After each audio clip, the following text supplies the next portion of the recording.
South ఇండియాలోని అతి తక్కువ ధరలకి రత్నాలనందించే ఏకైక సంస్థ 6JVR.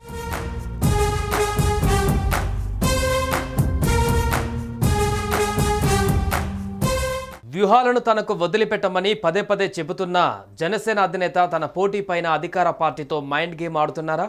ప్రత్యర్థుల బలహీనతలను బయటపెట్టే ప్రయత్నం చేస్తున్నారా? గత ఎన్నికల అనుభవాన్ని పవన్ ఇప్పుడు ప్రదర్శిస్తున్నారా?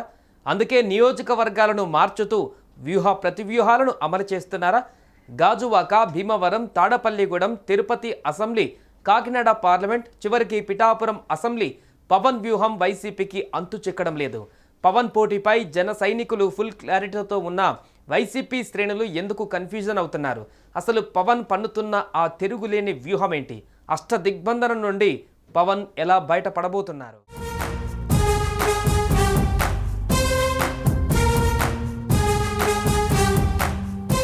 గత 5 ఏళ్లుగా పవన్ పోటీ చేయబోయే నియోజకవర్గంపై జరిగిన ప్రచారం అంతా ఇంత కాదు. భీమవరం, గాజువాక, తాడపల్లిగూడెం, తిరుపతి ఇలా కొన్ని నియోజకవర్గాలపై సంకేతాలు ఇచ్చారు పవన్.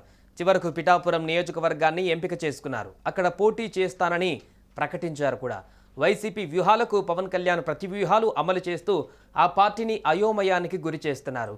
పిఠాపురం ప్రకటనకు ముందు కాకినాడ ఎంపీ అంటూ ప్రచారం చేయించారు. అప్పటికే తంగెళ్ల ఉదయ్ శ్రీనివాస్ కాకినాడలో సైలెంట్గా గ్రౌండ్ వర్క్ కూడా పూర్తి చేసుకున్నారు. అయినప్పటికీ పవన్ కాకినాడ ఎంపీగా పోటీ చేయమన్నారనే ప్రచారాన్ని జనసేన శ్రేణులు ప్రారంభించాయి. దీంతో పవన్ ఎంపీగా పోటీ చేస్తారా లేదంటే ఎమ్మెల్యేగా పోటీ చేస్తారా అనే సందిగ్ధంలో వైసీపీ ఉండిపోయింది. అకస్మాత్తుగా పార్టీ ఆవిర్భావం రోజునే పిఠాపురం పేరును ప్రకటించేశారు పవన్.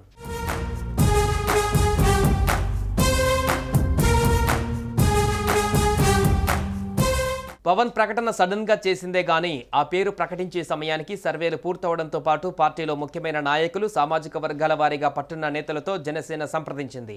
అందరి నుంచి మద్దతు కూడగట్టుకున్న తర్వాతే పిఠాపురం పేరును ప్రకటించారు. పిఠాపురం నుండి పోటీ అని క్లారిటీ ఇచ్చినా కాకినాడ ఎంపీ అంటూ కొంత సందిగ్ధత కొనసాగేలా చేశారు పవన్. అయితే మళ్లీ ట్విస్ట్ ఇస్తూ కాకినాడ ఎంపీ టికెట్ను పిఠాపురం ఇన్ఛార్జ్ టీ టైమ్ ఉదయ్కు ప్రకటించేశారు. ఈ ప్రకటన తర్వాత పవన్ మరింత వ్యూహాత్మకంగా వ్యవహరించారు. ప్రత్యర్థి వంగ గీతపై ప్రశంసలు కురిపించడం కూడా పవన్ వ్యూహంలో భాగమే.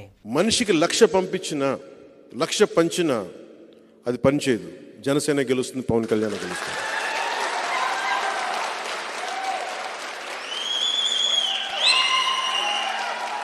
అలాగే వంగ గీత గారిని కూడా మీరు మీ అందరికీ తెలిసి ఉండొచ్చు. 2009లో మన ద్వారానే రాజకీయాల్లోకి వచ్చారు. ఆవిడ దురదృష్టవశాత్తు ఆవిడ ఉన్నారు.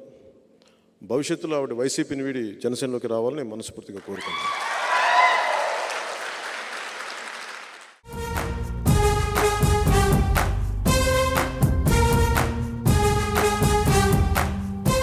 పిఠాపురం నియోజకవర్గంలో ఎలాగైనా గెలవాలనే పట్టుదలతో ఉన్న వైసీపీ అక్కడ కోట్ల రూపాయలను గుమ్మరించడానికి కూడా సిద్ధమైందంటూ టీడీపీ, జనసేన శ్రేణులు ఆరోపిస్తున్నాయి. పవన్ నోటి నుంచి పిఠాపురం అన్న మాట వచ్చిన మరుక్షణం ప్రత్యర్థి పార్టీ యాక్షన్ ప్లాన్ను ప్రారంభించింది. ఏకంగా పెద్దిరెడ్డి మిథున్ రెడ్డిని రంగంలోకి దించింది. పిఠాపురం అభ్యర్థి వంగ గీతకి తోడు పెండం దొరబాబు, ముద్రగడ, ద్వారంపూడి, మాజీ జన సైనికురాలు శేషకుమారి వంటి వారు తోడయ్యారు. ఈ వ్యూహాలకు ప్రతివ్యూహాలను పదును పెడుతున్నారు జనసేనాని. మరోసారి తనను బీజేపీ ఎంపీ అభ్యర్థిగా పోటీ చేయమంటుందని అంటూ పవన్ ఏమైనా మెలిక పెడితే మాత్రం పిఠాపురంలో ఇప్పటి వరకు వైసీపీ చేసిందంత వృధా ప్రయాసే అవుతుంది. ఇందులో భాగంగానే పవన్ సరికొత్త వ్యూహాలతో ముందుకు సాగుతున్నారు. ప్రత్యర్థి పార్టీకి తానే టార్గెట్ అని భావించిన పవన్ వారికి ఆ ఛాన్స్ ఇవ్వకుండా మైండ్ గేమ్ ఆడుతున్నారు. మొత్తంగా పవన్ ప్రకటనలు చూస్తే మాత్రం వైసీపీని కన్ఫ్యూజన్లో పెట్టే వ్యూహాలుగానే కనిపిస్తున్నాయి.